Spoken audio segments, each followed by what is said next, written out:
사무엘상 7번째 시간입니다. 오늘은 25장 나발에 대한 말씀을 함께 묵상하겠습니다. 그런데 이 25장 앞뒤의 내용이 좀 특이합니다. 24장이 다윗이 사울을 죽일 수 있는 절호의 기회였는데 옷자락만 살짝 베고 살려주는 내용입니다. 그리고 25장에 나발 이야기가 나오고 26장은 다시 다윗이 사울을 죽일 수 있었는데 창과 물병만 가지고 와서 사울을 살려주는 내용입니다. 그러니까 25장 나발 사건을 가운데 두고 24장과 26장이 내용과 패턴이 너무 똑같아요. 그래서 어떤 성경학자들은 하나의 사건을 둘로 나눠서 쓴 거다라고 주장하는 성경학자가 있을 정도예요. 너무 비슷하니까. 그런데 분명히 비슷한 두 번의 사건이어서 차이도 상당히 많다는 것을 알 수 있습니다. 그럼 우리 이렇게 생각할 수 있습니다. 24장과 26장의 내용이 하나로 볼 만큼 비슷한 내용이라면 같이 이어서 쓰고 25장의 내용은 앞에다 쓰거나 뒤로 쓰면 훨씬 읽기가 편할 텐데 왜 비슷한 내용을 사이에 바깥쪽에 두고 가운데 25장의 나발 이야기를 집어넣었을까?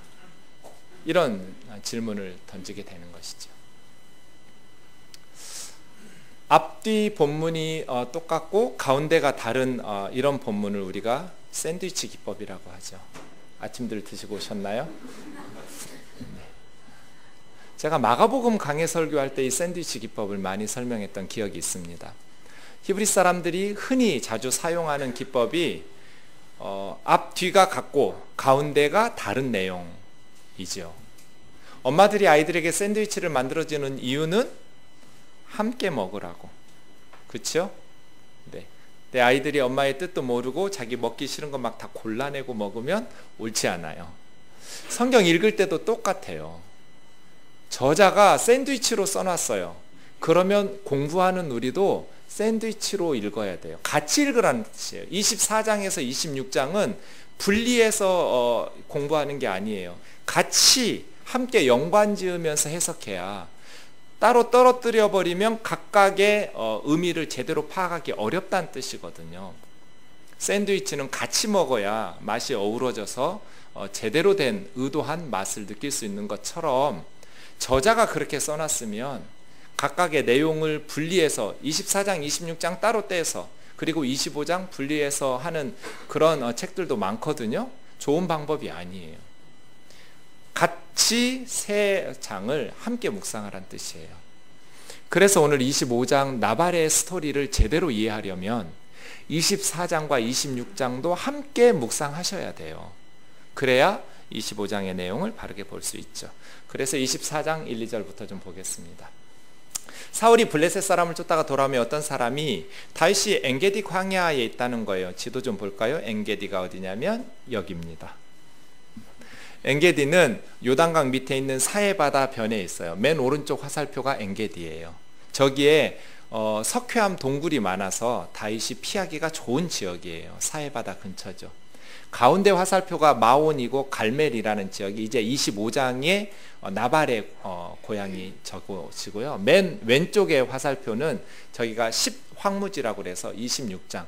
그래서 24장, 25장, 26장이 바로 그 근처에서 다윗이 사울을 피해 다니면서 있었던 사건이에요. 엔게디 광야에 있다는 말을 들으니까 다시 1, 2절로 보시면 사울이 군인 몇 명을 데리고 다윗을 추격하고 있어요? 3,000명. 3,000명의 특수부대를 가장 탁월한 군사들을 모집해서 엔게디 광야로 가는 거예요. 뭐하러? 다윗을 죽이려. 네. 그렇게 엔게디 광야로 갔는데 우리가 2주 전에 묵상했을 때 다윗이 골리앗을 쓰러뜨리고 블레셋을 전쟁에서 치면서 나라를 구했거든요. 그런데 왜 2주 만에 왕이 블레셋의 골리앗 장수를 쓰러뜨리고 나라를 구한 혁혁한 공을 세운 다윗을 죽이려고 3,000명의 군인을 데리고 추격하고 있을까요? 그 사이에 무슨 일이 있었을까요? 먼저 16장 21절을 보시면 사울 왕은 다윗을 매우 사랑하고 총애했어요. 사울이 다윗을 크게 사랑했다고 그랬어요. 사울 왕이 처음부터 다윗을 시기 질투하고 미워하고 죽이려고 한 것이 아니라 처음에 왕은 다윗을 크게 사랑했어요. 이것은 골리앗 죽이기 전이에요. 그 다음 골리앗 죽인 후에 18장 5절을 보시면 다윗이 가는 곳마다 지혜롭게 행하니까 사울은 다윗을 군대 장관으로 삼았어요. 군 최고 사령관으로 삼은 거예요. 다윗을. 그렇게 신임했어요. 크게 사랑하면서 군 사령관으로 삼을 만큼 다윗을 아끼고 사랑했는데 18장 6절에서부터 한순간에 관계가 어그러져 버려요. 우리 6절 7절 같이 읽을까요? 시작. 무리가 돌아올 때 곧 다윗이 블레셋 사람을 죽이고 돌아올 때 여인들이 이스라엘 모든 성읍에서 나와서 노래하며 춤추며 소고와 경새를 가지고 왕 사울을 환영하는데 여인들이 뛰놀며 노래하여 이르되 사울이 죽인 자는 천천히요 다윗은 만만히더라 한지라. 지금 골리앗을 죽이고 블레셋과의 전쟁에서 이기고 돌아올 때 여인들이 집에 가만히 있을 수 있겠어요? 거리로 쏟아져 나와서 춤추고 노래하면서 악기들을 들고 나와서 그렇게 환영하고 있어요. 근데 여인들의 노래가 사울이 죽인 자는 천천히요 다윗은 만만히로다 이렇게 노래한 거예요. 그랬더니 이것에 대한 8, 9절 사울의 반응이 이랬어요. 시작.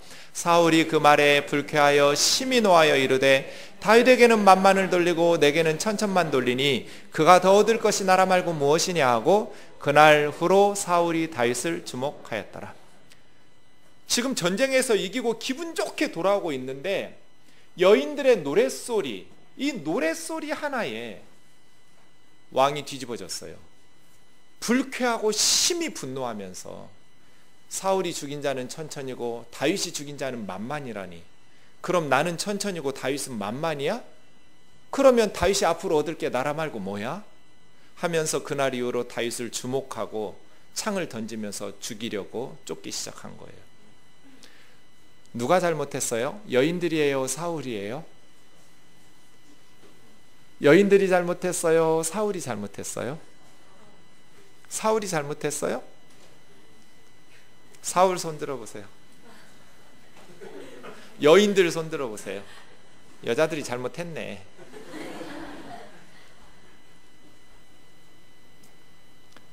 다시 보세요. 6, 7절 앞으로 가서 다윗이 블레셋 사람을 죽이고 돌아올 때, 블레셋 사람 골리앗이겠죠, 여인들이 왕 사울을 환영했어요. 우리 한글은 그냥 왕 사울이라고 그랬는데 원문에는 정관사 그가 있어요. 하라는 그 왕이에요. 많은 왕 중에 하나가 아니에요. 여러 왕 중에 왕이 아니라 정관사를 붙였다는 건 유일한 왕이라는 뜻이에요. 사울만 왕이에요. 그 왕 사울을, 원문에 보면 사울 그 왕을 이렇게 돼 있어요. 강조한 거예요. 여자들은 지금 다윗을 높이겠다는 생각이 없었어요. 천천과 만만이라는 것은 많다는 뜻이에요. 그렇게 혁혁한 공을 세운 위대한 사람들이라고 높이고 있는데 다윗만 높이지 않고 사울도 함께 수고했다고 높여주는데 왕 사울을, 그 왕 사울을 환영하는 자리예요. 왕을 높이면서 칭찬하고 높이고 있는데 여인들이 그런 생각 가지고 있었겠어요? 이 노래를 들으면 왕이 삐질지도 몰라. 꿈에도 생각하지 못했을 거예요. 자기는 왕인데 그 어린 다윗, 목동 출신의 다윗을 시기하고 질투하리라고 상상도 못했을 거예요. 그래서 제가 가상의 대화를 한번 만들어 봤어요. 여인들이 사울하고 이렇게 얘기하는 거예요. 성경에 없는 얘기예요. 아니 왕이시여, 왜 우리 노래를 그렇게 받아들이십니까? 사울이 뭐라 그래요? 니들이 분명히 나는 천천을 죽이고 다윗은 만만을 죽였다고 했잖아. 다윗이 나보다 위대하다는 말이잖아. 그럼 다윗이 왕이 돼서 다스리면 좋겠다면서. 아니 그 말이 그 뜻이 아니지 않습니까? 그게 아니면 뭐야? 사울 천천, 다윗 만만. 니들이 그렇게 말했어 안 했어? 말했어 안 했어? 아니 말은 했는데 그게 그 뜻이 아니라니까요. 아니긴 뭐가 아니야. 그거 아니면 뭔데? 누가 잘못했어요? 사울이에요. 여자들은 꿈에도 생각하지 않았어요. 천천히요 만만은 그렇게 위대하다는 이야기고, 사울과 다윗을 함께 높인 거예요. 골리앗을 쓰러뜨린 것은 다윗이지만 사울도 함께 군사령관이니까 부하를 잘 써서 이겼으면 대장이 칭찬받는 거잖아요. 이렇게 사울이 속 좁게 해석할 줄은, 그래서 다윗을 죽이려고 할 줄은 꿈에도 몰랐겠죠. 그래서예요. 제가 왜 이런 가상에 성경에 없는 내용을 말씀드리냐면, 여인들이 이 노래로 사울을 이렇게 화나게 만들, 그리고 다윗을 죽음으로 몰고 갈 의도가 전혀 없었다는 뜻이에요. 그럼에도 불구하고 우리 주변에도 이렇게 속 좁은 남자들이 너무 많아요. 그러니 혹시 그런 분 있다면 정신 좀 차리라고 말씀드리는 거예요.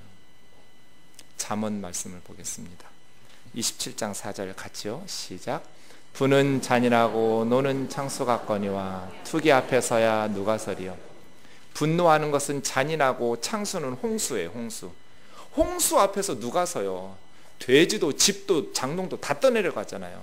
급류가 불어나면, 밀어 다치면 다 쓸려가요. 아무도 그 앞에 설 수 없는 것처럼 질투하는 사람 앞에서 누가 서리요.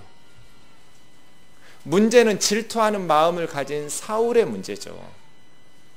설령 여인들이 그렇게 노래했다고 해서 다윗을 죽일 이유가 뭐가 있어요? 다윗이 그렇게 노래를 시킨 것도 아닌데 다윗을 왜 죽여요? 자기 속의 질투가 문제인데 원인을 다른 사람에게 덮어 씌워서 거짓말하고 백성들을 세뇌시키고 언론을 장악한 왕으로서 불의한 짓을 하는 거죠. 양보해서 사울이 그 노래 듣고 기분 나쁠 수 있다고 봐요. 저는 사울을 너무 이해할 수 있어요. 저도 속이 좁으니까 이해 가요. 기분 나쁠 수 있어요. 그러면 어떻게 해야 될까요? 저 같으면 이렇게 할 것 같아요.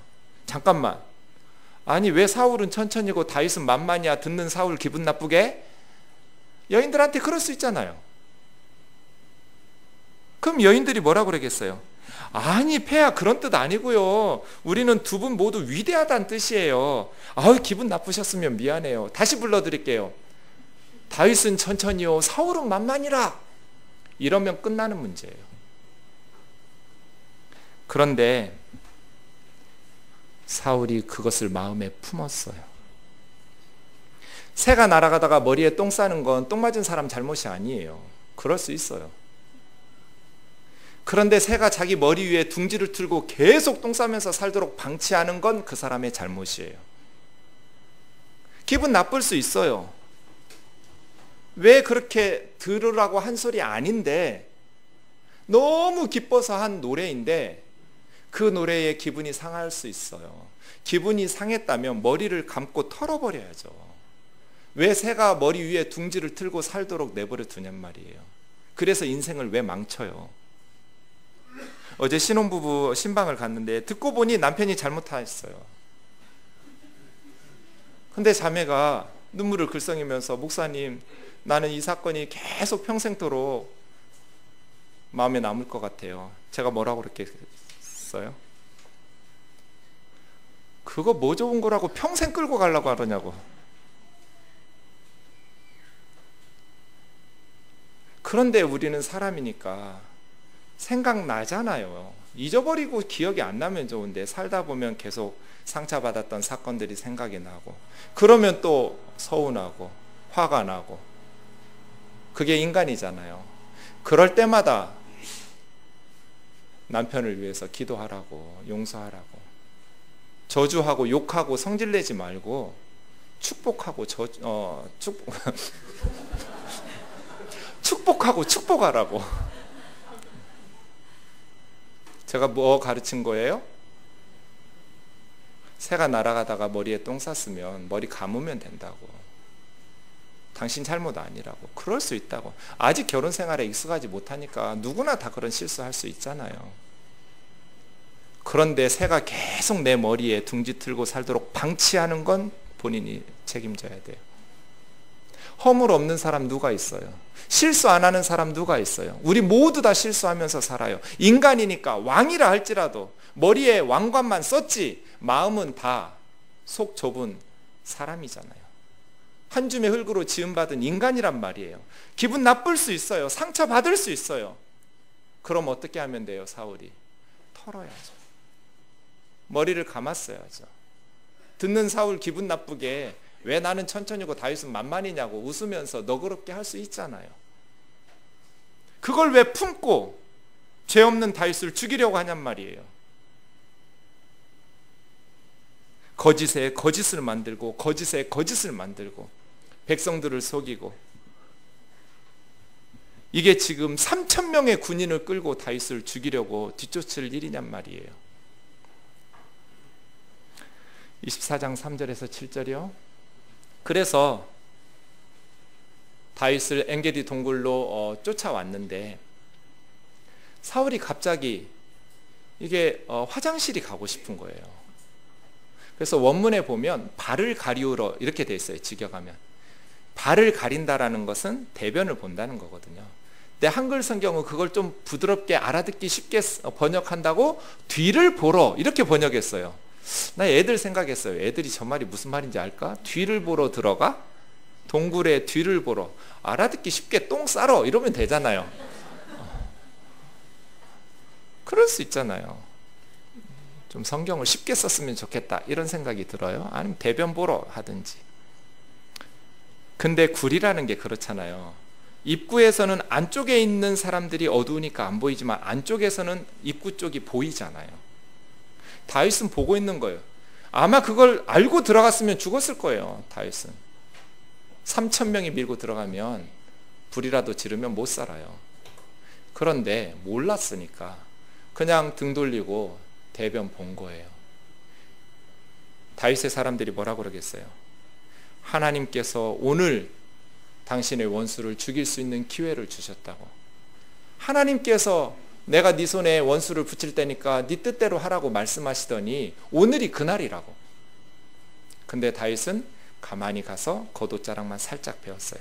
여러분이 다윗이라면 사울의 겉옷자락만 살짝 벨 때 마음이 어떠겠어요?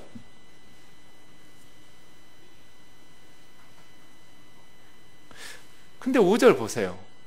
다윗이요 마음이 찔렸대요. 옷자락을 살짝 벤 게 왜 마음이 찔렸을까요? 살려주는 너그러운 행동을 할 텐데 왜 찔렸을까요? 성경학자들은 이 표현에 주목하고 있어요. 이것은 다윗의 마음에 죽이고픈 마음이 있었기 때문이다. 인간적인 찌꺼기가 있었기 때문이다. 왕의 옷은 왕의 권력을 상징하는 것이고, 그래서 다윗은 인간적으로는 지긋지긋한 망명생활 끝내고 이 사람 죽이고 왕의 옷을 가지고 싶은, 자기가 왕이 되고픈 그런 마음이 일말의 양심을 찔리게 만드는 요인이었을 거라고 보죠. 그런데 다윗은 두 가지를 생각했을 것 같아요. 첫 번째, 하나님을 생각해서 금했어요. 하나님께서 기름 부어 세우신 왕을 내 손으로 피 흘려 죽이고 내가 왕이 되는 것은 하나님 마음을 아프게 하는 거다. 하나님께서 금하신 거다. 하나님이 세우신, 기름 부어 세우신 왕은 하나님의 시간에 하나님의 손으로 하셔야지 내 손으로 보복하여 죽일 수 없는 일이다. 또 하나는 먼 미래를 생각한 것 같아요. 지금 언론은 사울이 장악하고 있어요. 왜 다윗을 죽인다고 백성들에게 말했겠어요? 언론을 장악한 사울의 정권이 내가 여인들의 노래에 기분이 상했고 그래서 저 다윗을 죽이려고 한다, 그렇게 말하지 않았겠죠. 저놈이 골리앗 좀 쓰러뜨리고 나서 내가 그렇게 사랑하고 내 무기를 드는 그러한 자로 내 딸까지 줘가면서 사위 삼아서 그렇게 총애를 했더니 이것이 이제 왕을 죽이고 지가 왕이 되려고 모반을 꾀했기 때문에 다윗은 죽어야 된다, 이렇게 언론을 조작했겠죠. 그래서 시편의 수많은 시들의 다윗의 시를 보면 그 거짓말하는 혀 때문에 고통을 토로하는 시가 많아요. 사울 왕이 죽고 나서 7년 동안이나 다윗은 이스라엘 전역의 왕이 되지 못했어요. 백성들의 여론이 그렇게 안 좋았어요. 다윗에 대해서. 너무나 많이 거짓말로 세뇌를 시켜버려서 그런 마당에 다윗이 정말 용변을 보고 있는 사울을 찔러서 죽였다고 해보세요. 백성들이 다윗을 뭐라 그러겠어요? 권력에 눈이 멀어서 장인어른을 죽였다고 하지 않겠어요? 정말 사울의 말처럼 권력욕 때문에 다윗은 왕을 반역한 쿠데타를 일으킨 천하의 몹쓸 인간이라고 말하지 않겠냐고요. 죽일 수 없어요. 다윗은. 다윗의 사람들은 너무나 근시안적으로 본 거고요. 다윗은 멀리 본 거예요. 그래서 옷자락만 베면서도 마음이 찔린 거예요. 8절에서 15절을 보겠습니다.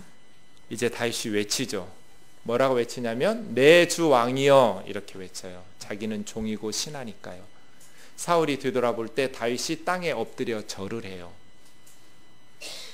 땅에 엎드려 절하면서 보라고, 왜 다윗이 당신을 해치려고 한다는 간신배들의 말을 듣느냐. 나는 오늘 당신을 죽일 수 있었다고. 어떤 사람들이 오늘 당신의 원수를 죽일 기회라고 말했지만 나는 하나님께서 기름 부어 세운 당신의 생명을 귀하게 여겨서 보호했다고. 11절 여기 옷자락 보라고. 그렇게 나는 왕에게 범죄한 일이 없다고. 내가 무슨 죄를 지었다고 나를 죽이려고 하느냐고. 그때 사울이 말해요. 통곡을 하면서 내 아들 다윗아, 사위도 아들이잖아요. 내가 잘못했다 하면서. 사람이 원수를 만나면 이렇게 그냥 보내줄 사람이 어디 있겠느냐고. 보복하여 죽이지 않겠느냐고. 그런데 너는 내 생명을 귀히 여겨서 살려주었으니 너가 의롭다고. 그러면서 하나님께서 19절이요? 너를 반드시 왕으로 삼으시고 또 우리나라가 네 손에서 견고하게 세워질 것을 내가 안다고. 사울이 이렇게 말하고 네가 왕 되고 이스라엘의 지도자가 되면 내 가족들을 기억해 달라고. 원수 가문이라고 해서 삼족을 멸하지 말고 우리 가족을 좀 잘 돌봐달라고 맹세하라고 그래서 맹세하고 각자 길을 가면서 떠나요. 이것이 24장이에요. 자, 이제 25장 나발을 좀 보겠습니다. 2절과 3절에 보면 나발에 대한 설명을 2절에서는 그가 얼마나 부자인지를 설명하고 3절에 가서야 이름을 밝힙니다. 나발은 얼마나 부자였냐면 양이 몇 마리예요? 사울이 다윗을 쫓을 때 군인이 몇 명이었어요? 3,000명이었어요. 근데 나발의 양은 3,000마리였어요. 3,000이라는 숫자가 24장, 25장, 26장에 계속 연결돼요. 표현이 여러 가지가 맞아요. 그래서 샌드위치인 거예요.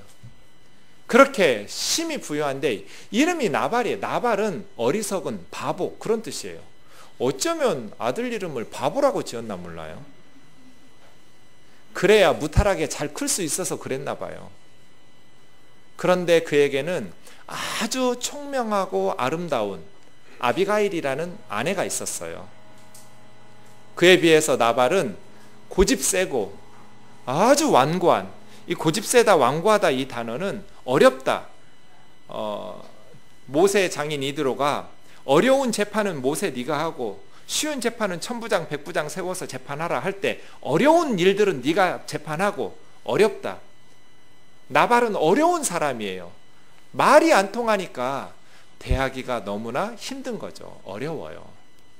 그런 고집세고 행실도 악한 남자였어요. 그래서 이제 4절부터 보시면 다윗이 나발의 양떼들, 염소떼들을 보호해 주었어요. 왜냐하면 그 유대 광야 지역이 강도들도 많이 출몰하고요.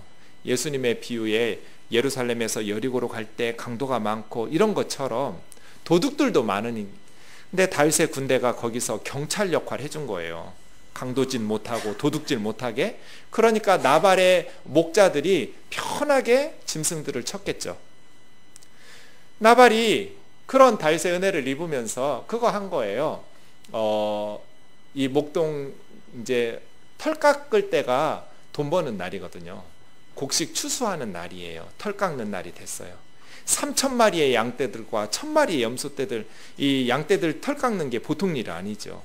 그래서 많은 음식으로 흥겨운 잔치들이 벌어져요. 그렇게 술과 떡과 고기들을 가지고 풍성한 털 깎는 날 잔치에 다윗이 10명의 소년들을 보내요. 나발에게. 우리가 평소에 당신들에게 그렇게 보호를 해주었고 그냥 공짜로 도둑질해 가거나 약탈해서 먹은 적이 한 마리도 없다. 당신의 목자들에게 물어봐라 하면서 다윗이 내 이름으로 가서 전해라 하는데, 그 다음 10절 말씀 보시면,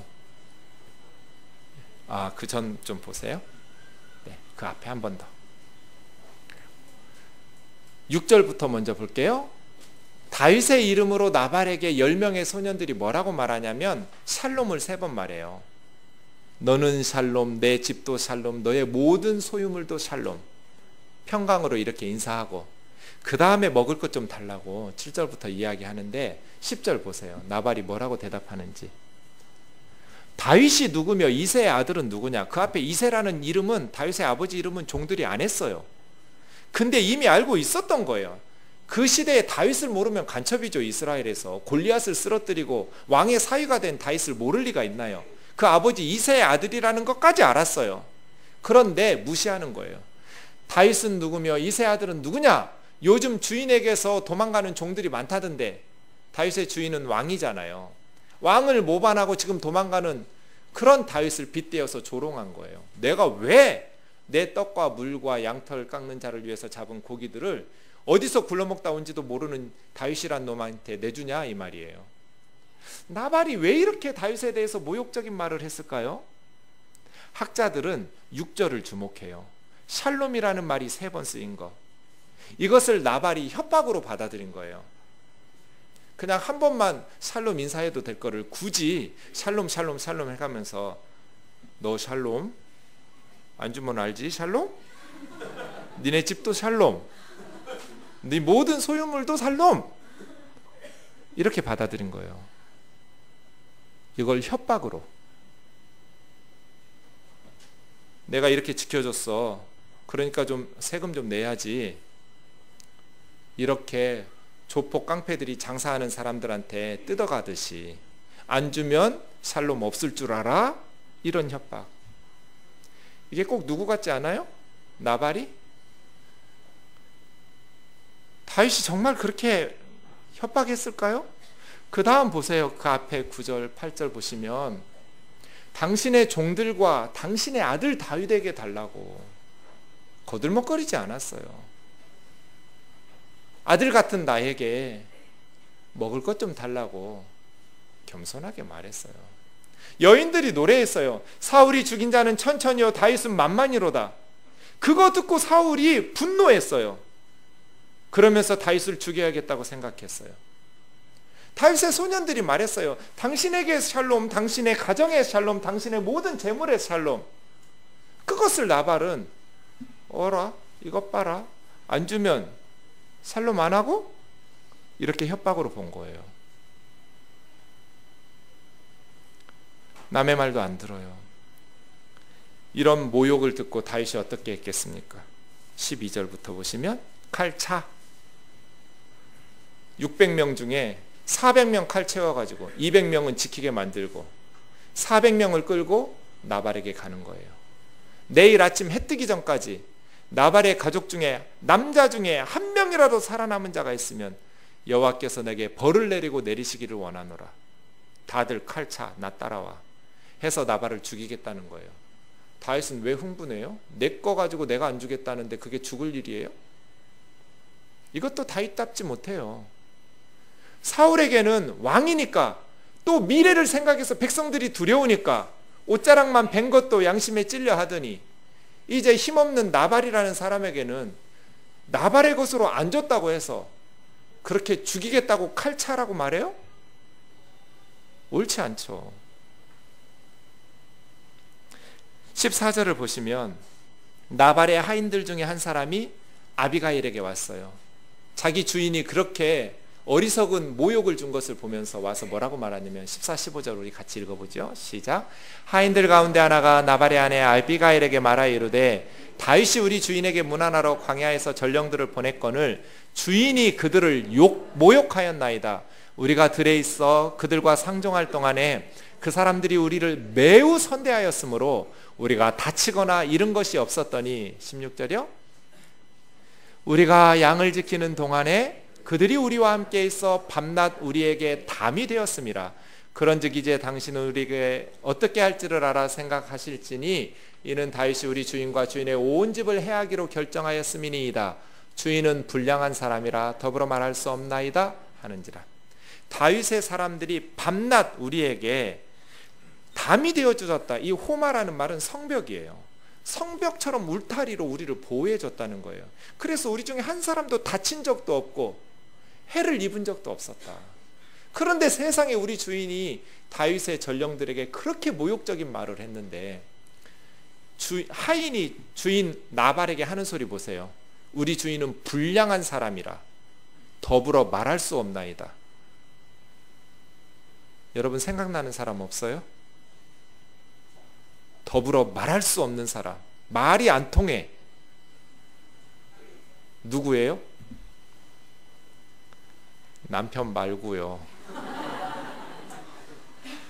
사울이잖아요. 사울. 부유하니까, 권력을 가지고 있으니까, 나발처럼 없는 사람 무시하고 힘없는 다윗 죽일 수 있을 것 같고 교만하게 남의 말은 안 들어요. 요나단이 말했잖아요. 아버지, 다윗과 같은 충신이 어디 있느냐고. 다윗과 같은 신하가 세상에 어디 있느냐고. 왜 내 친구 다윗을 죽이려고 하느냐고. 그랬더니 이제 사울은 자기 아들 요나단도 죽이려고 창을 던지잖아요. 안 들어요. 더불어 말할 수가 없는 사람이 사울이에요. 점점 완고해지고 교만하고 행실이 포악하고. 나발이나 사울이나. 그럼 이제 아비가일은 어떻게 해야 될까요? 이때 아비가일에게 필요한 게 뭘까요? 지금 다윗이 칼 차고 오고 있어요. 이제 죽을 것 같아요. 아비가일은 어떻게 해야 될까요? 아비가일에게 이 순간 필요한 건 스피드. 그 다음 보세요. 급히 음식 잔뜩 해서 종 손에 먼저 보내고 나 뒤따라 갈게 하고 다윗을 만나러 가는 거예요. 그리고 나서 다윗과 아비가일을 만났는데 다윗이 21절 22절 보시면 내일 아침까지 나발에게 속한 모든 남자 다 죽인다. 그렇지 않으면 하나님의 저주를 내가 받을 거다. 이러고 지금 칼 차고 오고 있을 때 23절 보시면 아비가일이 다윗의 군대를 보자마자 나귀에서 급히 내려서 엎드려 땅에 절을 했어요. 이것도 어디서 본 것 같지 않으세요? 옷자락 베고 나서 사울 내주 왕이여 불러놓고 사울이 돌아섰을 때 다윗이 맨 처음 한 게 뭐예요? 엎드려 절한 거예요. 아비가일이 지금 다윗을 보고 엎드려 절하고 있어요. 그래서 이 순간 다윗은 사울과 같은 자예요. 들으려고 하지 않아요. 분노하면서 죄 없는 사람들을 죽이겠다고 칼을 차고 달려오고 있을 때 다윗이 사울 앞에 엎드려 절하듯이 아비가일이 다윗 앞에 엎드려 절부터 했어요. 그리고 아주 설득력 있는 다윗을 설득하기 시작해요. 나는 그 자리에 없었지만 우리 남편 나발은 그 이름처럼 바보 맞다고. 그러나 여종의 말을 들으라고. 하나님이 살아계심을 두고 맹세하는데 당신의 손으로 피를 보복하는 것은 절대로 하나님께서 허락하지 않으실 거라. 나를 보내신 이유는 내 주 다윗의 손으로 우리 나발을 죽여서 무죄한 피를 흘리게 하는 것을 막으시려고 한 거라고. 왜 내 주의 손으로 피를 흘려서 보복하는 것을 당신 손으로 하려고 하느냐고. 나는 하나님께서 당신을 보호하시고 살리실 줄 안다고. 왕이 3,000명을 끌고 다니면서 이잡듯이 잡아서 당신을 죽이려고 쫓아다니지만 여호와께서는 여호와와 함께 당신을 생명싸개 속에 넣어서 보호하신 것을 내가 안다고. 제가 늘 그래서 우리 선교사님들을 위해서 이렇게 기도해요. 하나님과 함께 생명싸개 속에 우리 선교사님들 넣어서 보호해달라고. 우리 시대는 기독교인의 박해와 순교가 가장 많은 시대예요. 기독교 2000년 역사에 지금처럼 크리스찬들이 순교를 많이 당하는 시대가 없었어요. 늘 그래서 우리는 저 29절을 가지고 기도해야 돼요. 하나님과 함께 생명싸개 속에 넣어서 크리스찬들을 보호해달라고, 지켜달라고. 이 말은 제가 늘 선교사님들 위해서 기도하는 말인데, 아비가일이 다윗에게 한 말이에요. 왕이 당신을 죽이려고 뒤쫓지만 하나님이 당신을 생명싸개 속에 넣어서 보호하실 거라고. 나는 안다고. 당신이 왕이 될 것을, 이스라엘의 지도자가 될 것을 확신한다고. 그렇다면 당신이 이스라엘의 지도자가 되었을 때 무죄한 피를 흘리셨다든지 친히 보복함으로 말미암아 슬퍼하고 마음에 거리낌이 생길 거라고. 맞죠? 왕의 사명이 뭐예요? 백성들을 보호하고 지키는 거잖아요.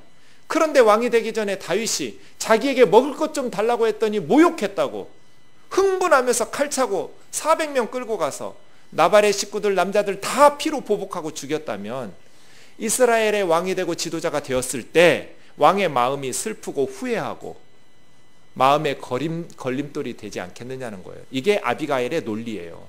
당신 분명히 왕이 될 텐데 지금 이렇게 칼차고 들어가서 나발을 다 당신의 손으로 보복하고 죽이면 반드시 후회하게 될 거다. 하나님의 심판에 맡겨라.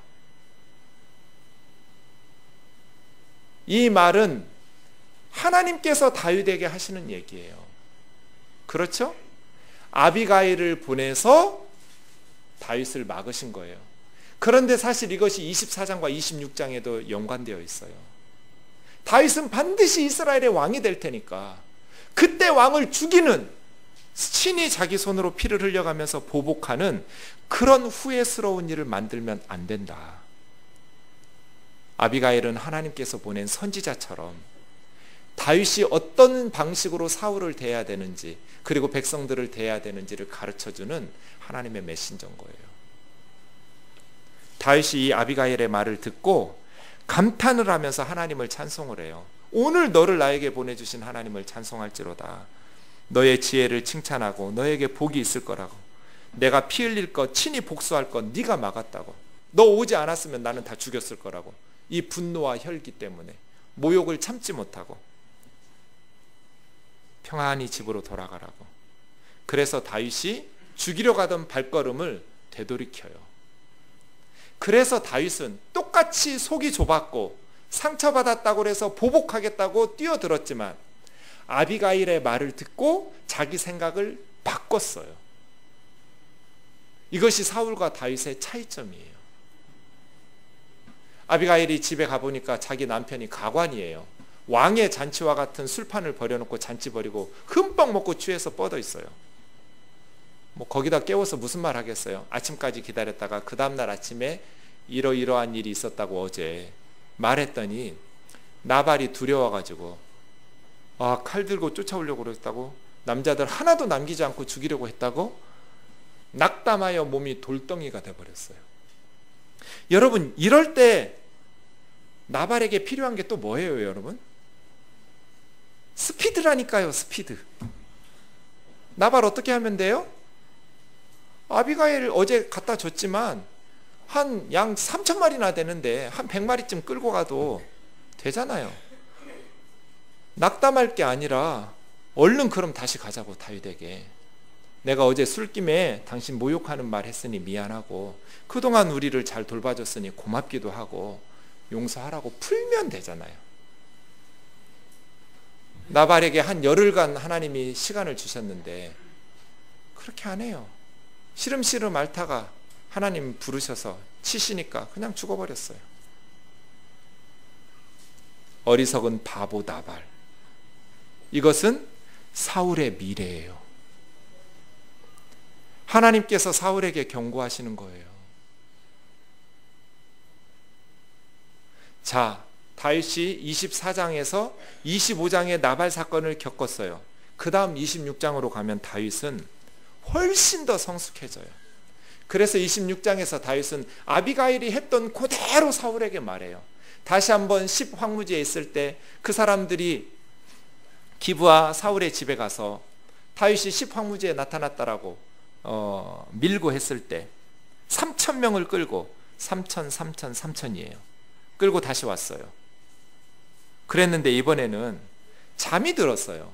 12절 말씀에 보시면 다윗이 정탐하고 딱 보니 그렇게 온 거예요. 사울의 군대가 아브넬까지 해서. 근데 여호와께서 그들을 깊이 잠들게 하셨어요. 왜 우리 사정없이 졸릴 때 있잖아요. 우리 집사님이 전화를 받았어요. 아버님이 위독하시다고. 위독하다고 아버지 임종을 보려고 지방으로 내려가는데 너무 졸린 거예요. 도저히 잠을 깰 수가 없는 거예요. 그래서 휴게소에 잠깐 세우고 20분 자고 내려갔는데 그동안에 아버님이 돌아가신 거예요. 임종을 못 본 거예요. 우리가 그렇게 급할 때에도 정말 너무너무 졸릴 때가 있잖아요. 3,000명 중에 한 사람이라도 깨어있으면 다윗이 그렇게 사울의 창과 물병을 가지고 가지 못했을 거예요. 소리 질렀을 테니까. 아무리 밤이든지 새벽이든지. 불침번을 세웠을 텐데 다 잔 거예요. 그래가지고 사울의 머리맡에 있는 창과 물병을 가지고 왔어요. 아비새가 말했어요. 다윗의 측근이에요. 사촌이기도 하면서. 왕이여, 오늘 다시 한번 기회를 하나님께서 주셨다고. 나에게 맡기라고. 당신 손에 피 묻힐 필요 없으니 내가 2번 찌를 것도 없다고. 한 번에 잠들어 있는 저 사울을 찔러 죽이겠다고. 우리 그렇게 생각할 수 있잖아요. 또 이런 상황을 만들어 주시는 걸 보니 진짜 하나님께서 사울을 죽이라고 하시나 보다. 그리고 이번에는 내가 죽였다고 말하지 않아도 되잖아요. 나는 말렸는데 우리 부하 아비새가. 그래서 적당히 말릴 수 있잖아요. 안 돼. 안 되는데 네가 하려고? 에이, 안 돼. 하려고? 꼭 해야겠니? 하나님한테 기도해봐. 이런 식으로 뭐야? 죽이라는 거지? 하고 죽이도록 방치할 수 있잖아요. 그렇게 하지 않았어요. 그래서 24장에서는 옷자락 베고 찔렸는데 26장에서는 다윗이 찔린 행동, 마음의 찌꺼기도 없어요. 명확하게 막아요. 아비새를. 하나님께서 기름 부어 세운 왕을 우리 손으로 죽일 수는 없다. 그러면서 사울을 다시 부르죠. 사울은 똑같이 말해요. 내 아들 다윗아. 24장에서 다윗은 내 아버지여 하고 사울을 부르지만 26장에서는 더 이상 아버지라고 부르지 않아요. 왜냐하면 그 중간 25장 끝에서 사울의 딸 미갈, 다윗의 부인이었던 다윗의 아내를 딴 사람에게, 발디엘에게 줘버려요. 더 이상 사위가 아니에요. 다윗은 이때. 그래서 26장에서는 아버지라고 부르지 못해요. 다윗이 또 한 번 말해요. 하나님께서 당신을 심판하실 거라고. 내 손으로 피를 흘리거나 보복하지는 않을 거라고. 하나님 재판장 되셔서 당신의 손에서 나를 구원하실 거라고. 사울이 또 한 번 다윗에게 내가 범죄하였다. 내가 크게 잘못했다. 내가 너에게 죄를 지었다라고 회개하면서 네가 반드시 큰 일을 행하고 승리를 얻을 것이라고 축복해요. 그런데 가만 보면 사울은 변하지를 않아요. 잠깐 뉘우쳐요. 진심으로 울면서 뉘우쳐요. 다윗이 왕이 될 걸 알았어요. 반드시 네가 승리할 거라고. 네가 왕이 되면 우리 가문을 멸하지 말고 지켜달라고 맹세시키고 24장에서도 25장에서도 26장에서도 27장에서도 죽을 때까지 사울왕은 변하지를 않아요. 그런데 다윗은 변했어요. 25장을 겹치면서 나발 스토리 사건을 경험하면서 24장과 26장은 전혀 다른 다윗의 모습을 보아요. 그래서예요. 샌드위치를 주신 이유는 함께 묵상해라. 24장에서 나발의 25장을 겪고 나서 다윗은 26장으로 넘어갔을 때 훨씬 더 성숙해졌고 훨씬 더 믿음이 견고해졌고 하나님 앞에서 온전해졌어요. 그런데 사울은 변화가 없어요. 계속 시간이 지나면 다윗을 죽이려고 쫓아요. 말씀을 마치겠습니다. 우리 좀 이런 생각을 해보면 어떨까요? 제가 요즘 날마다 사무엘상을 묵상하면서 사울이 싸우고 있는 것이 다윗이 아닌 것 같은 느낌이 자꾸 들어요. 24장에서도 26장에서도 사울은 다윗이 반드시 왕이 될 것을 안다고 말하고 고백하고 선포하고 반드시 네가 승리할 거라고, 내 손에 죽지 않을 거라고 선언해요. 그럼에도 불구하고 다윗을 죽이려고 해요. 그래서 마치 사울 왕은 다윗과 싸우는 것이 아니라 하나님과 싸우고 있는 느낌을 받아요. 사울의 입장에서 보면 하나님이 너무 실망스러워요. 하나님 앞에 너무 서운한 게 많아요. 자기는 왕이 되고 싶지 않았어요. 왕 만들어 달라고 기도해 본 적이 없어요. 자기는 진보다리들 사이에 숨었어요. 사무엘이 왕으로 추대하는 자리에서도. 마지막 순간까지도 자기는 왕이 될 자격이 없다고 숨어 있었는데 하나님께서 사무엘 선지자 보내서 기름 부어서 왕으로 세우시더니 이제는 내가 볼 때 아말렉 치라고 그래서 쳤는데 왕 좀 살리고 좋은 것 좀 살려왔다고, 별로 큰 것도 아닌 것 같은데 나 왕에서 버리시고 악령 주어서 괴롭히시고, 사무엘이 하도 안 오길래 일주일 동안이나 기다려도 안 오길래 그냥 내가 전쟁 나가기 위해서 하나님 앞에 제사 드렸더니 막 혼내면서 왕이 되지 못하게 내 이웃에게 왕으로 넘기시겠다고 하시고, 너무나 하나님이 서운한 거예요. 내가 언제 왕 되겠다고 한 적도 없는데 병 주고 약 주시는 것처럼 나에게 너무나 잔인하게 하시는 하나님, 그에 비해서 하나님의 사랑을 받는 다윗, 이런 논리도 있었겠죠. 내 아들 요나단이 왕위를 계승해야 나라가 안전하지, 백성들이 무시하는, 자기 아버지 이새도 무시하는 목동 출신의 다윗을 왕으로 세워놓으면 나라가 힘들어져. 이래서 대형교회 목사님들이 세습하는 거잖아요. 이런 논리들을 가지고 스스로를 설득하고 세뇌시키면서 하나님 앞에 삐져 있었을 것 같아요.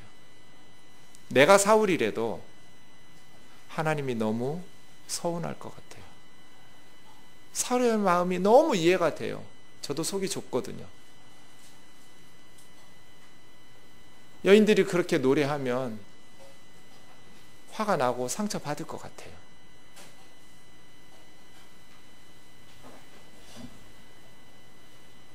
제가 개척하면서 찬송가 212장 참 많이 불렀어요. 겸손히 주를 섬길 때 괴로운 일이, 그 다음 뭐예요? 많으나. 겸손히 주를 섬길 때 괴로운 일이 많으나 구주여 내게 힘주사 잘 감당하게 하소서. 내가 언제 목사한다고 그랬나? 하나님이 어린 나를 꼬드겨가지고 신학교 보내놓고 저는 개척할 마음이 없었어요.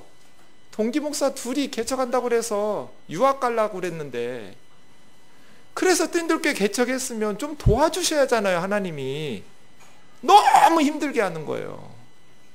겸손히 주를 섬길 때 괴로운 일이 많고도 겁나 많으나 이렇게 바꾸고 싶어요. 무지막지하나. 서운하더라고요. 하나님이 너무 원망스러워. 내가 하겠다고 나선 것도 아닌데 시켜놓고 죽을 고생하게 만들고 너무너무 힘들게. 여러분도 그럴 분 많죠. 내가 언제 장로한다고 그랬나? 내가 언제 권사한다고 그랬나? 내가 언제 주의 일을 한다고 그랬나? 시키셨으면 하나님께서 나를 도우셔서, 내가 잘못된 일이 아니면 도와주셔야지. 하나님 너무 서운해. 어쩌면 나에게 이러실 수가 있어. 자매들은 가끔 그런 얘기 하더라고요. 저는 결혼할 마음이 없었어요. 근데 하나님께서 내 눈을 멀게 하셨어요. 내가 눈이 멀어가지고. 아니, 그런 몹쓸 인간을 나의 남편으로 주셨으면 도와주셔야 되는데, 도무지 사울 같은 인간, 나발 같은 바보, 말이 안 통해. 더불어 말할 수가 없나이다. 뭔 말이 통해 먹어야 같이 살지. 내가 그럴 생각도 아니었는데 하나님께서 순진한 나 꼬드겨가지고 이런 식으로 상처받고, 하나님을 생각하면 감사하고 십자가의 은혜를 찬양하기보다는 내 인생이 힘겨우니까 원망과 불평이 나오는 거예요. 사울이 그랬을 것 같아요. 내가 언제 왕 한다고 그랬나? 어쩌면 나에게 이렇게 잔인하게. 시기하고 다윗을 질투하면서 하나님이 사랑하니까 반드시 죽이고 싶어. 그래서 하나님 마음에 피멍이 들게 하고 싶어. 계속해서 거듭거듭 하나님의 손길을 느꼈지만 다윗을 죽이고 싶은 거예요. 이것이 인간이에요. 사랑하는 형제 자매 여러분, 따라합시다. 성질을 고치자. 하나님 잘못이에요? 사울 잘못이에요? 사울이 문제잖아요. 하나님께서는 감당할 수 있다고 여기셔서 맡기신 거잖아요. 자기가 책망 받았으면 어떻게 하면 돼요? 회개하면 되잖아요. 다윗 불러놓고 미안하다고 사과하고 하나님과의 관계 회복하고 회개해서 인간들과의 어그러진 관계를 회복하고 회개하고 돌이키면 되잖아요. 왜 죽을 때까지, 망할 때까지, 길보아 산에서 스스로 자살할 때까지 자기 인생과 남의 인생을 파멸시키려고 하냔 말이에요. 왜 이렇게 바보처럼 사냔 말이에요. 그런데 우리가 그렇게 살 때가 많잖아요. 스스로의 인생을 파괴시키고 하나님이 사랑하는 사람들도 다 망가뜨리고, 아이들이 자기가 화가 나니까 다른 아이를 그들 노는 블럭 쌓아놓으면 다 가서 흐트러놔 버리고 다 울리고 자기도 울고. 이 뭐예요? 누가 나 나라고 그랬나? 하나님 나 만들라고 그랬나? 분노하고 불평이 가득한 마음으로 사는 사랑하는 형제 자매 여러분, 겸손히 주를 섬길 때 괴로운 일이 많습니다. 구주여 내게 힘주사 잘 감당하게 하소서. 어떤 상황에서도 하나님에게 삐지지 말고 하나님 앞에 더욱더욱 가까이 나아가서 주로부터 임하시는 힘을 얻어 그 상황에서 살아남고 다윗처럼 연단되어서 성숙하게 변화되고 하나님 나라 일꾼 되시기를 주의 이름으로 축원합니다. 띵돌 찬양 80장 부르고 기도합시다.